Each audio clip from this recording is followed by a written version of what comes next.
Good evening guys. So shall we start class? Sounds good. तो चालू करते हैं अपनी आज की क्लास और इंग्लिश को इसी तरह हम आगे बढ़ाते चलते हैं जिस तरह से इंग्लिश को हम आगे बढ़ा रहे हैं। ये ऑनलाइन क्लासेस का सबसे बड़ा फायदा जो मैंने आपको बताया था ये था कि आप लगातार टच में रह सकते हैं, जितनी बार चाहें उतनी बार क्लास ज्वाइन कर सकते हैं, जबकि ऑफलाइन में ऐसा पॉसिबल नहीं है, एक बार ही टाइम निकालना बड़ा मुश्किल हो जाता है। तो ऑनलाइन में आपको दो सेक्शन देखने होंगे, एक लर्निंग और एक प्रैक्टिस। वहां पे तो क्या होता है, ऑफलाइन में बस फायदा ये है कि प्रैक्टिस और लर्निंग एक साथ हो जाती है। यहाँ पर आपको प्रैक्टिस के लिए अपने पार्टनर के साथ खुद ही करना होगा, आपको खुद प्रैक्टिस करनी है। मेरे साथ भी आप प्रैक्टिस कर सकते हैं, लेकिन साथ में अगर आपका पार्टनर भी होगा तो एक बहुत शानदार प्रैक्टिस कर सकते हैं और एक शानदार इंग्लिश बोल सकते हैं हमारे प्रैक्टिस के वीडियोस के साथ। वो प्रैक्टिस के वीडियोस लगातार मैं आपको यूट्यूब पे अवेलेबल कराता रहूंगा। जितनी ज्यादा मेरे साथ प्रैक्टिस करेंगे उतनी ज्यादा ही इंग्लिश आपको भूलेगी। अगर आप अकेले भी हैं तो ऐसा नहीं कि इंग्लिश नहीं भूलेगी, बस अकेले थोड़ा अजीब हो जाता है कि अकेले अकेले प्रैक्टिस करना। दो लोग होंगे तो आपको एक नेचुरल फीलिंग होगी इंग्लिश को बोलने की। तो चलिए इंग्लिश को आगे बढ़ाते हैं। और इंग्लिश में बहुत सारी चीजें मैंने आपको बताई हैं और आज हम जो चीज करने जा रहे हैं वो उसे मैं कहता हूँ एक तरह सीख देना। सीख मतलब कई पुरानी कुछ सिचुएशन पे क्या होता है, कुछ ऐसी सिचुएशन घटनाएं घट जाती हैं जिनसे एक सीख बनती चली जाती है और वो सीख फिर हम सदियों तक लोगों को देते रहते हैं, यानी कहावतें, लोकोक्तियां। ऐसे बहुत सारे ईडियम्स होते हैं, हमारी हिंदी में भी हैं, इंग्लिश में भी हैं, जो ना हम लोगों को एक पर्टिकुलर सिचुएशन पर दे देते हैं। तो अगर आप किसी बुजुर्ग के पास बैठ जाओ तो वो तो देखिए बातें कम, कहावतें ज्यादा बोलते हैं। क्यों? क्योंकि सीख इतनी है ना, वो सीख देते हैं। तो कहावतें जो होती है वो ज्यादातर किसी ना किसी कहानी पर बनी होती है जो एक सीख दे जाती है इंसान को। तो ऐसी बहुत सारी कहावतें हमारी हिंदी में भी है और इंग्लिश में भी है। तो ऐसी ही आज एक कहावत, एक नहीं बहुत सारी कहावतें मैं आपके पास लेकर आया हूँ। उन्हें हम लोग स्टडी करेंगे और उन्हें हम बोलना चालू करेंगे जब जरूरत पड़ेगी, ताकि हम भी उन्हें इंग्लिश में बोल पाए। बोलने में बड़ा मजा आएगा, कुछ वोकैबुलरी मिलेगी, कुछ नए एक्शंस मिलेंगे इन ईडियम्स के जरिए। तो एक एक करके मैं ईडियम्स बताता चलता हूँ। नीचे स्ट्रिप पे ईडियम आएंगे, वरना आपकी जो पीडीएफ है बुक में वहाँ पे ईडियम्स का सेक्शन है। स्टडी मटेरियल में आपका ईडियम का सेक्शन मिल जाएगा। लगभग हमारी 3 क्लासेस लगेंगी इन ईडियम्स को फिनिश करने में। बहुत सारे ईडियम्स है, तो सेक्शन में आप देख सकते हैं, पीडीएफ बुक में देख सकते हैं, वरना स्ट्रिप पे भी चलता रहेगा। तो पहला हमारा ईडियम है, there is no smoke without fire. There is no smoke without fire मतलब बिना आग के धुआं नहीं उठता। ये तो आपने सुनी हो ना कि भाई धुआं जब भी उठता है जब आग लगी हो। यानी अगर कोई बात हुई है तो बात कितनी भी झूठी सही, लेकिन उसमें 1 या 2% तो सच्चाई होती है, क्योंकि बिना आग के धुआं नहीं उठता। अगर धुआं उठा है तो कहीं ना कहीं आग तो लगी होगी। आग लगी है तो मतलब तभी धुआं उठा है। यानी इंसान कह रहा है भाई ये सारी बात झूठी है, ये ऐसा है, वो वैसा है, कितना भी झूठ बोल ले, लेकिन ज्यादा नहीं 1-2% तो सच्चाई होती है। कोई ना कोई बात तो है, कोई ना कोई ऐसी बात तो हुई है जिसकी वजह से ये सारी घटना घटी, वरना घटना ही नहीं घटती। तो इसलिए कहा जाता है there is no smoke without fire, कि बिना आग के धुआं नहीं उठता, कोई ना कोई बात तो है। बहुत अच्छी कहावत है, काफी ज्यादा यूज करी जाती है। चलिए नेक्स्ट ईडियम है हमारा, beggar can't be a chooser. बहुत शानदार ईडियम है। बैगर भिखारी को बोलते हैं, can't be a chooser, chooser उसे बोलते हैं जिसे चुनने का ऑप्शन हो, मुझे ये नहीं ये चाहिए। तो beggar can't be a chooser यानी भिखारी जो है वो चूजर नहीं हो सकता। हमारी हिंदी में कहावत है, आपने सुनी हो कि दान की बच्चा के दांत नहीं देखे जाते। यानी जो चीज आपको दान में मिली है तो वो जैसी वैसी रखनी पड़ेगी, आप उसमें नानुक्स नहीं निकाल सकते। तो बैगर अगर आपके घर आया, उसने खाने के लिए कुछ मांगा, तो जैसा है आपने उसे दे दिया, वो उसमें नानुक्स नहीं निकाल सकता। वो ये नहीं कह सकता बहन जी एक काम करो, आप मुझे परांठे बना दो, इन या रोटी पे ना घी लगा दो, थोड़ा सा साथ में अचार भी दे दो, ये ताजी बना दो, रोटी रखी हुई मत दो। बोल सकता है बैगर? नहीं ना। तो बैगर को तो जो बचा कुछ है वही लेके संतोष करना पड़ेगा। तो अगर लाइफ के अंदर आप बैगर नहीं हैं तो गाइस होगा क्या, बैगर का मतलब यहाँ पर भिखारी से नहीं है। बैगर का मतलब ये है कि गाइस अगर आप खुद मेहनत से प्रोएक्टिव बन के जो आप चाहते हैं उसे प्राप्त मेहनत करते हैं उसके लिए, तो जो आप चाहते हैं वो आपको मिलता है। लेकिन अगर आप मेहनत नहीं करते हैं तो होगा वो जो दूसरे आपके लिए छोड़ जाएंगे वही आपको मिलेगा। तो beggar can't be a chooser बहुत अच्छी कहावत है। तो आप खुद सोचिए what you are you a beggar और आर यू ए चूजर, क्या है आप? चलिए नेक्स्ट चलते हैं और नेक्स्ट है guilty mind is always suspicious. Hindi में कहावत है चोर की दाढ़ी में तिनका, सुनी होगी ना। इसकी तो कहानी भी सुनी होगी। वो किसी राजा या नवाब के यहाँ चोरी हो जाती है तो वो अपने मंत्री से कहता है कि भाई बताइए किसने चोरी करी। वो सभी जनता को दावत पर बुला लेता है, वहां पर अनाउंसमेंट कराता है कि चोरी हुई थी, वहां पर भूस और रखा हुआ था, तो जिसने भी चोरी करी होगी उसकी दाढ़ी में भूसा घुस गया होगा। तो जो चोर होता है वो सबसे पहले दाढ़ी पकड़ता है, क्योंकि उसे ही डर होता है कि चेक कर लूं कि भूसा तो नहीं, पकड़ा जाता है। तो ऐसी एक कहानी से वो कहावत बनती चली गई, यानी जिसके दिल में चोर है केवल वही डरता है, वरना बाकी और क्यों डरेंगे। Guilty mind is always suspicious. Guilty mind, जिसका दिमाग में कुछ गड़बड़ है उसे ही हमेशा डर लगा रहेगा। एक हमारे यूपी बोर्ड के अंदर एक स्टोरी आई थी इंग्लिश के अंदर, the golden watch. Perfect story है इस ईडियम के ऊपर, guilty mind is always suspicious. उसमें जो चौकीदार होता है, राइट, वो किसी अंग्रेज ऑफिसर की घड़ी चुरा लेता है। बाद में उसे ऐसा लगता है भाई मेरा दोस्त मुझे देख रहा है, उसने मुझे देख लिया, वो उसे बता देगा, मेरी पिटाई होगी। उसे फिर डर लगने लगता है, उसे ऐसा लगता है हर कोई उसे शक की निगाहों से देख रहा है। क्यों? Guilty mind is always suspicious. क्यों? अगर गलत करोगे तो देखो डर लगेगा। अब आपसे कोई गलती हो जाए, पिताजी आवाज लगा दे तो दम निकल जाएगा, ऐसा लगेगा बेटा आज तो गए। भले उन्होंने किसी और काम से लगाई हो, लेकिन दिल में तो डर है ना। तो अगर आप कोई गलत काम करेंगे तो डर जरूर होता है। Guilty mind is always suspicious. Usually चोर क्या करते हैं, आपने देखा हो कि पुलिस को देखते भागना चालू कर देते हैं। रास्ते में पुलिस आपको भी दिखी होगी, आप कभी भागे नहीं ना। क्यों? क्योंकि आपको इस बात का कोई डर नहीं है कि पुलिस आपको पकड़ेगी, लेकिन चोर उसे देख के भागना चालू कर देता है, क्योंकि चोर को डर होता है कि पुलिस उसे पकड़ लेगी। तो इसलिए कहावत बनी है, guilty mind is always suspicious. चोर पकड़े जाते हैं वहां पर। चलिए नेक्स्ट चलते हैं, और अगला है I will not leave you in the lurch.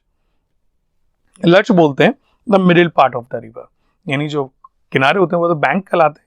Bank of the river सुना होगा आपने, जो नदी के किनारे होते हैं ना उसे बैंक बोलते हैं, BANK। वही जो आपका बैंक होता है, पैसे जमा करते हैं। तो बैंक के बहुत सारे मतलब होते हैं, जैसे मैंने आपको पहले भी बताता आया हूँ, किसी एक शब्द का एक मतलब नहीं होता, बहुत सारे मतलब होते हैं। तो बैंक का भी एक मतलब नहीं होता, बहुत सारे मतलब होते हैं। यहाँ पर बैंक का मतलब एक जहाँ पर आप पैसे जमा करते हैं वो होता है, एक बैंक का मतलब नदी का किनारा होता है, एक बैंक का मतलब होता है भरोसा करना, बैंक अपोन। उसके साथ अपोन लग के आता है, बैंक अपोन, भरोसा करने के लिए बोलते हैं। तो बैंक ऑफ द रिवर, नदी के किनारे जो मिडिल पार्ट होता है उसे बोलते हैं लर्च। तो कहावत बनी भाई, I will not leave you in the lurch, मैं आपको बीच मझधार में नहीं छोड़ूंगा। मतलब कि जब आपको जरूरत होगी, ऐसा नहीं कि हम दोनों साथ किसी काम को शुरू करें और बीच में बोल के मैं आपसे कह दूं भाई मैं तो जा रहा हूं, आपको बीच में छोड़ दिया, तो क्या हुआ, मझधार में छोड़ दिया यहाँ पर। अब कई बार लोग ये होते हैं, शुरू में तो साथ चालू होते हैं, लेकिन जैसी कोई प्रॉब्लम आई साथ छोड़ के भाग जाते हैं। अब इंसान क्या करे, आगे जाए तो दिक्कत, वापस जाए तो दिक्कत, करे तो करे क्या। कुछ लोग ऐसे होते हैं जो बीच मझधार में छोड़ के चले जाते हैं। तो यहाँ पर बात कही गई, I will not leave you in the lurch, मैं आपको बीच मझधार में नहीं छोड़ूंगा। आप इसे अब अपनी बातों के हिसाब से बोल सकते हैं, उसने मुझे बीच मझधार में छोड़ दिया, यानी धोखा दे दिया था। ही लीव की सेकंड फॉर्म लेफ्ट हो जाएगा, he left me in the lurch, right, उसने मुझे मझधार में छोड़ दिया था। तो गाइस इस तरह से आप इस ईडियम की बातें कर सकते हैं, बहुत बेहतरीन ईडियम है। नेक्स्ट है don't throw dust in my eyes, मतलब मेरी आंख में धूल मत झोंको। आंख में धूल झोंकना क्या, मिट्टी उठा के फेंक दी? नहीं ना। आंख में धूल झोंकने का मतलब ये नहीं कि आंखों में कुछ मिट्टी डाली है। आंखों में धूल झोंकने का मतलब है गलत इंफॉर्मेशन देना या कोई सही बात छुपा लेना। तो जब हम किसी को कोई गलत इंफॉर्मेशन देते हैं या सही बात छुपा लेते हैं तो उसे भी आंखों में धूल झोंकना ही कहते हैं। जैसे घर वालों ने कहा कि भाई पैसे दिए, ले भाई 2000 रुपये, मार्केट से सामान लिया। आप दुकान पे गए, राइट, सामान लिया और एक नई लिस्ट बना ली और हर चीज में 10, 15, 20 रुपए ज्यादा कर लिए और 100, 200 रुपए बचा के अपनी जेब में। तो आपने क्या करा, माँ बाप की आंखों में धूल झोंका ना। घर पे आप पढ़ रहे हैं, लेकिन पढ़ने की बजाय मोबाइल देखने में लगे हुए हैं, क्या धूल झोंक रहे हैं। घर से कह के निकले कॉलेज जा रहे हैं, कॉलेज नहीं पहुंचे, कहीं और पहुंच गए, ये भी क्या धूल झोंकना ही बोलते हैं। तो क्या किसी तरह से किसी को धोखा देना, राइट, तो उसी को बोलते हैं आंखों में धूल झोंकना। So do you throw dust in your parents eyes, क्या आप अपने माँ बाप की आंखों में धूल झोंकते हैं, राइट। तो गाइस आप इसे एक्शन के तौर पे यूज कर सकते हैं, throw dust in somebody's eyes, किसी की आंखों में धूल झोंकना। डू यू से बातें कर सकते हैं, did you throw dust, will you throw dust, do you want to throw dust, have you ever thrown dust. तो गाइस जितनी भी इंग्लिश आपको सिखाई है हर सिचुएशन में आप इस ईडियम को यूज कर सकते हैं, किसी की आंखों में धूल झोंकना। बहुत बेहतरीन ईडियम है, यूज कीजिएगा। नेक्स्ट आती है talking is easier than doing, यानी बातें करना क्या है, बातें तो कोई भी कर ले। बातें करते हैं भाई, यहाँ से लेकर दिल्ली तक का एक पुल बनाते हैं, राइट, यहाँ से सीधे गाड़ी चलाएंगे, सीधे दिल्ली जाके उतरेगी, होगी बात। अब यहाँ से लेके दिल्ली तक का पुल बनाना मजाक बात है क्या? बातें करने के लिए तो कुछ भी कर लो, बातें करना आसान होता है, करके दिखाना बड़ा मुश्किल होता है। तो इसीलिए लोग क्या कहते हैं it is not important, important ये होता है कि वो क्या करके दिखाते हैं। बातें करना इट्स ऑलवेज इजी, बहुत आसान होता है, लेकिन जब करने चलते हैं ना तो बड़ा मुश्किल होता है, बड़ा टफ होता है। तो इसलिए कहते हैं ना talking is easier than doing. तो बातें करना बड़ा आसान है, तो लोग क्या बातें कर रहे हैं कभी उनकी बातों में नहीं आई है, वो देखिए वो करके क्या दिखाते हैं। हम भी आपसे कहते हैं कि हमारी बातों में नहीं आई, हम ये कर देंगे वो कर देंगे, ये देखिए हम क्या करके दिखाते हैं। चाहे फिर वो इंग्लिश लैंग्वेज के ट्रेनिंग कोर्स हो या फिर जो हमने प्रोजेक्ट बनाया है, एडवर्टाइजर प्रोजेक्ट बनाया है, उसमें हम आपके लिए क्या करके दिखाते हैं। तो ये देखिए बातें करना तो बड़ा आसान है, इसलिए बातों के भरोसे में नहीं आई है किसी की। Talking is easier than doing. Next आते हैं, अगला है शी शेडिंग क्रोकोडाइल टीयर्स।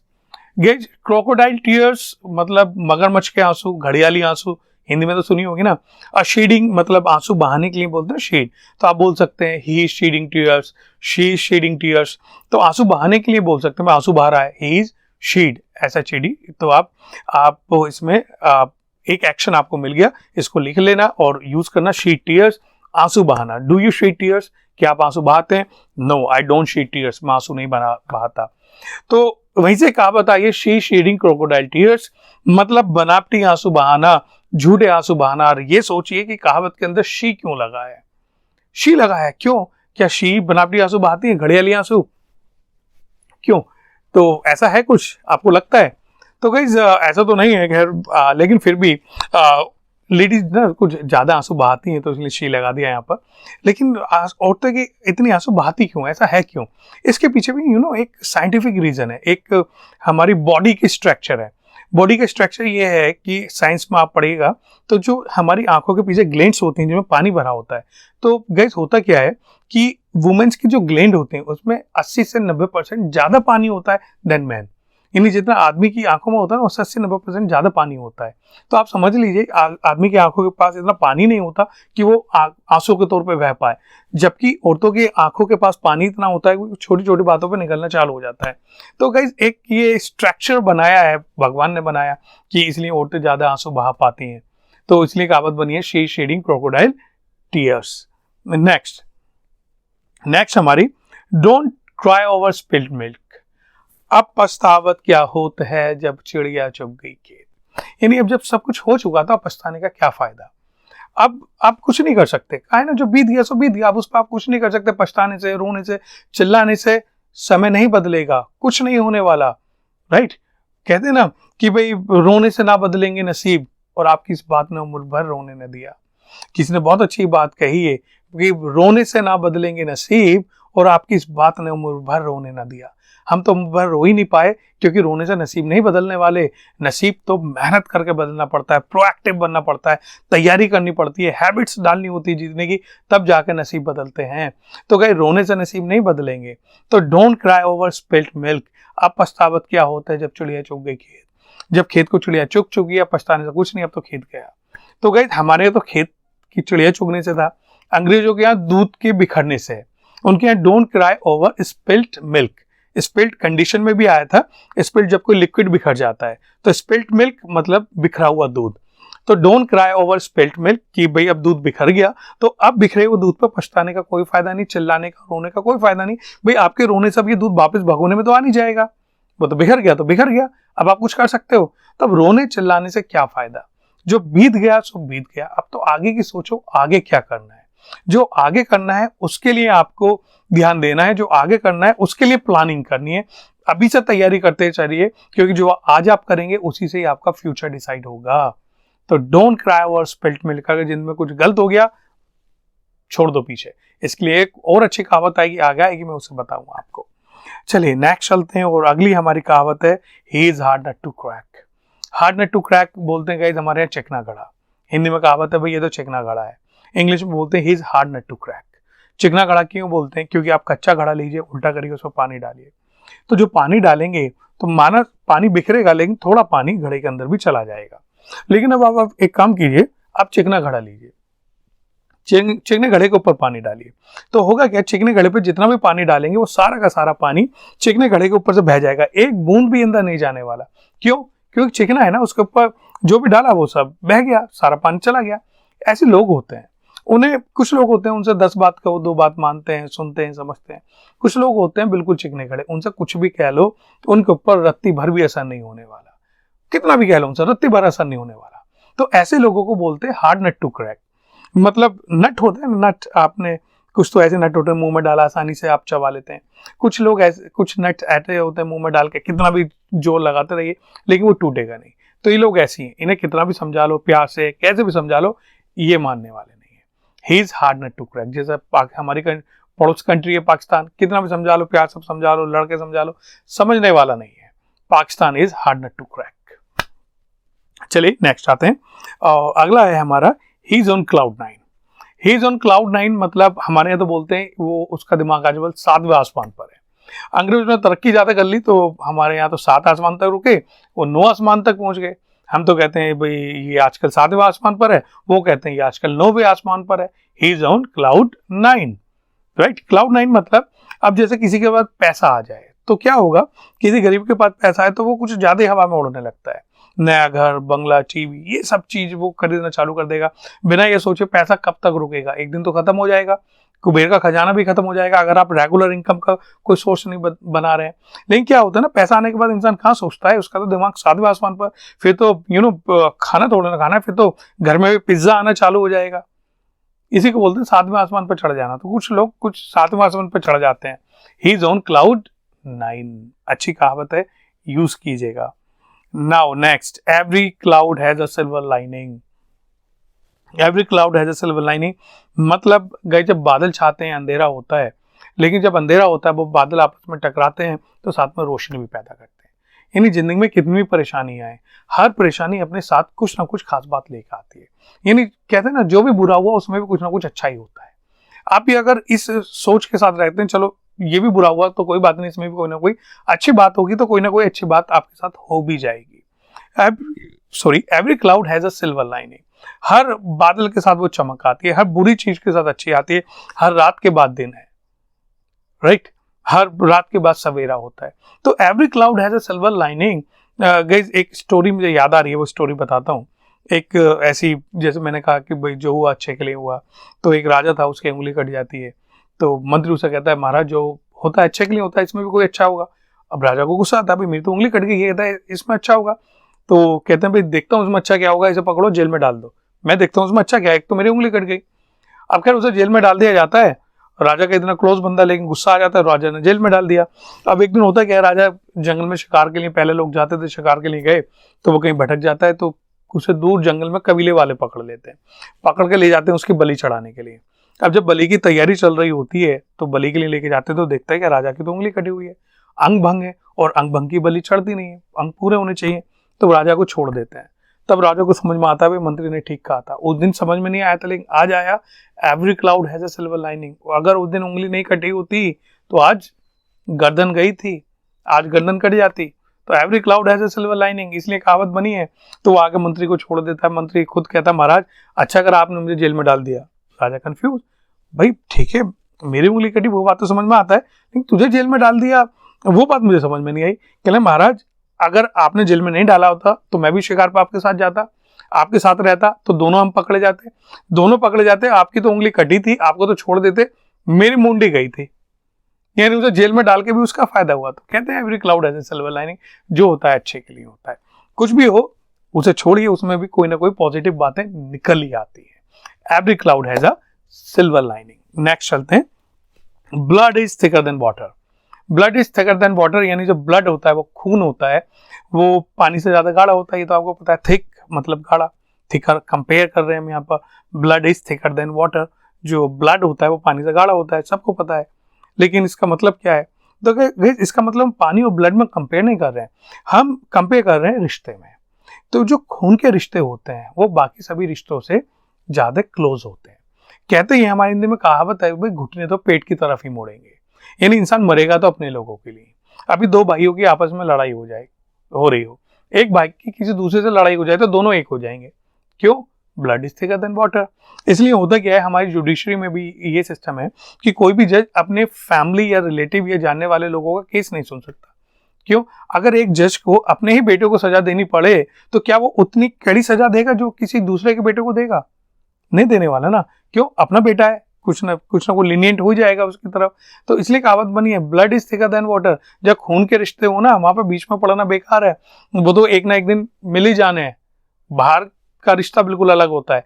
तो blood is thicker than water, खून तो सॉरी घुटने तो पेट की तरफ ही मुड़ेंगे। अच्छी कहावत है।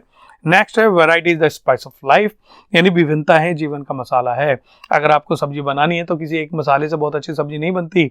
अगर आप ऐसे नहीं कि नमक डाल दोगे बढ़िया लगेगा, राइट, खाली नमक से अच्छी थोड़ी ना लगेगी। एक चम्मच फालतू डाल दो, अच्छी हो जाएगी क्या?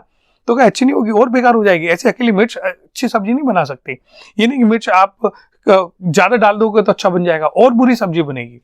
तो क्या अगर एक अच्छी सब्जी बनानी है तो उसमें वैरायटी होनी चाहिए, मिर्च भी होनी चाहिए, नमक, गरम मसाला, धनिया, खटाई, सब चीजें डले मसाले, और एक सही अनुपात में, राइट रेशो।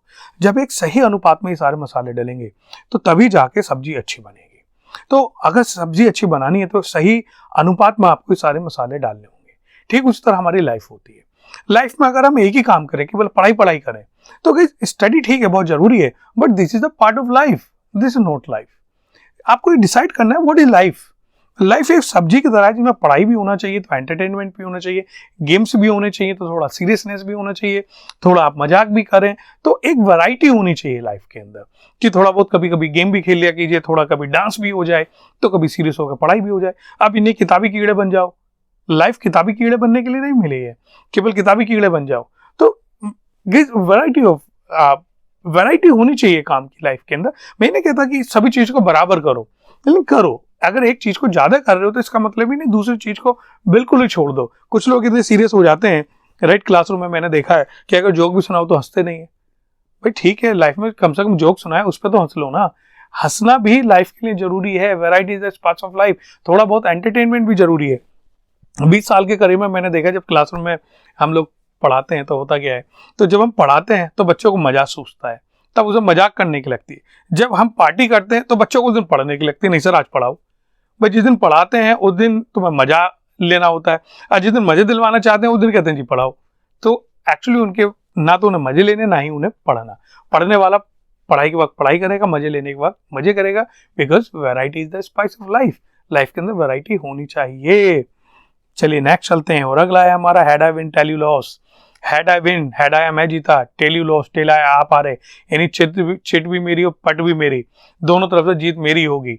तो गाइस जब इंसान ऐसी शर्त दूसरों के सामने रखता है कि चिट भी मेरी पट भी मेरी, दोनों तरफ से ही मेरी जीत हो, तो उसी को कहते हैं head I win tail you loss. Next, all that glitters is not gold, यानी हर वो चीज जो चमकती है सोना नहीं होती। तो ग्लिटर का मतलब होता है किसी चीज को चमकना। तो आप इंसान के लिए भी यूज कर सकते हैं, यू आर ग्लिटरिंग टुडे। भाई आज तो आप चमक मार रहे होते ना, इंसान नहा धो के मेकअप कर आया, कुछ आज स्मार्ट सा लग रहा है ज्यादा, तो आप बोल सकते हैं यू आर ग्लिटरिंग टुडे। तो ग्लिटर मतलब चमक मारने से यह आता है, तो एक्शन होता है ग्लिटर। तो आप बोल सकते हैं, कहावत बन गई इसी से कि all that glitters is not gold, यानी हर चमकने वाली चीज सोना नहीं होती, हर वो चीज जो चमकती है दैट इज नॉट गोल्ड। तो गए सोना माना चमकता है, चमकता तो पीतल भी है, वो भी पीला है, लेकिन पीतल और सोने के रेट सेम है क्या? नहीं ना। तो कहते हैं ये हर चमकने वाली चीज सोना नहीं होती। अब जैसा होता क्या है कि देखिए, मैं वो एग्जांपल बताऊं, पहले लोग पढ़ते थे, ज्यादा पढ़ाई करते थे, तो पढ़ते पढ़ते क्या होता था, आंखों पर चश्मा चढ़ जाता था। तो कहते थे भाई चश्मा लगा हुआ पढ़ाकू है। तो ठीक है कि ज्यादा पढ़ने वाले का चश्मा चढ़ जाता है, लेकिन इसका मतलब ये तो नहीं कि हर चश्मे वाला पढ़ाकू हो गया। जिस बंदे ने, हर किसी ने चश्मा लगा रखा है वो पढ़ाकू तो नहीं है। All that glitters is not gold, हर जो चीज चमकने वाली होती है सोना नहीं होती। दावत में जाइए, इसका बहुत बढ़िया एग्जाम्पल होता है। देखने में सब्जी इतनी शानदार लगती है, जब खाने चलो ना नमक ना मिर्च, कूड़ा लगती है, जैसी प्लेट में ली ऐसी सरकानी पड़ती है। All that glitters is not gold, हर चमकने वाली चीज सोना नहीं होती। देखने में अच्छी लग रही है तो जरूरी नहीं खाने में भी अच्छी हो, राइट। तो अच्छी कहावत है। नेक्स्ट आगे बढ़ते हैं, they are poles apart. They are poles apart बोलते हैं गाइस, मतलब दोनों में जमीन आसमान का अंतर है। जैसे इंडिया एंड पाकिस्तान, दोनों both are poles apart. India आज देखिए कहाँ का कहाँ पहुंच रहा है, पाकिस्तान आज भी इंडिया में घुसने की कोशिश कर रहा है कि अपने बंदे भेज दें। उसकी कंडीशन क्या है, कभी विमान जब्त हो जाता है, पैसे नहीं है उसके पास, कर्जे में डूब रहा है। इंडिया की प्रोग्रेस है, वर्ल्ड लीडर बनता जा रहा है। तो दोनों के अंदर कितना ज्यादा अंतर है। तो आप बोल सकते हैं दे आर पोल्स अपार्ट। जब दो लोगों में ना बिल्कुल जमीन आसमान का अंतर हो, एक बहुत ही ज्यादा शरीफ तो एक बहुत ज्यादा बदमाश, एक बहुत ज्यादा बेईमान तो एक बहुत ज्यादा ईमानदार, तो दोनों में ना बहुत ज्यादा अंतर होता है, तो उसी को बोलते हैं दे आर पोल्स अपार्ट। चलिए नेक्स्ट आते हैं, पोल्स अपार्ट हो गया। अगला है time and tide wait for none. भाई समय किसी का इंतजार नहीं करता, समय और ज्वार भाटा। समुद्र में ज्वार भाटा आना है तो आना है, वो इंतजार नहीं करेगा। आप समुद्र के अंदर हैं तो नाव उसे आना है तो आना है। इस तरह टाइम भी किसी का इंतजार नहीं करता। हर एक सेकंड हमारी लाइफ कम होती जा रही है, हमारी जिंदगी कम होती जा रही है, तो समझ लीजिए टाइम वेट्स फॉर नन। जो करना है प्लान कीजिए, प्रोएक्टिव बनिए, उसे पहले कीजिए। रिएक्टिव मत बनिए कि जब घटना घट जाएगी उसके बाद रिएक्शन लेंगे हम, नहीं, पहले आपको प्रोएक्टिव बनना होगा, आपको पहले तैयारी करनी पड़ेगी। गाइस जिस दिन आपकी इंटरव्यू होगा तब आपको तैयारी नहीं करनी है, उस इंटरव्यू के लिए सालों पहले से तैयारी करनी पड़ती है।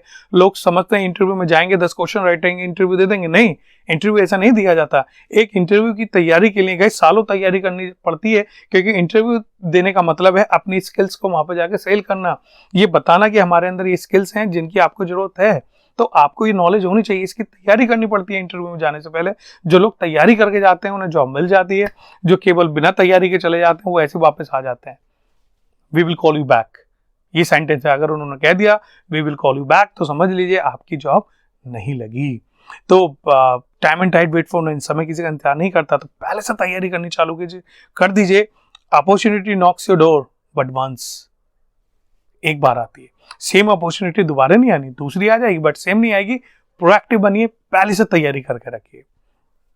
Next, a blessing in disguise, मतलब छुपा हुआ आशीर्वाद, कुछ ऐसा हो जाना कि जिसकी आपको एक्सपेक्टेशन ना हो, कुछ ऐसा हो जाना कि गाइस जिसकी तैयारी ना हो। जैसे एक बार क्या हुआ कि बहुत पहले जब लॉटरी के टिकट चला करते थे तो बस अड्डे से मुझे कहीं जाने के लिए मैंने बस पकड़नी थी, तो मैंने न्यूज़पेपर लिया। अब उस पर पैसे खुले नहीं थे, तो उसने जब 2 रुपये की एक टिकट थी कि भाई खुले तो नहीं है, टिकट ले लो।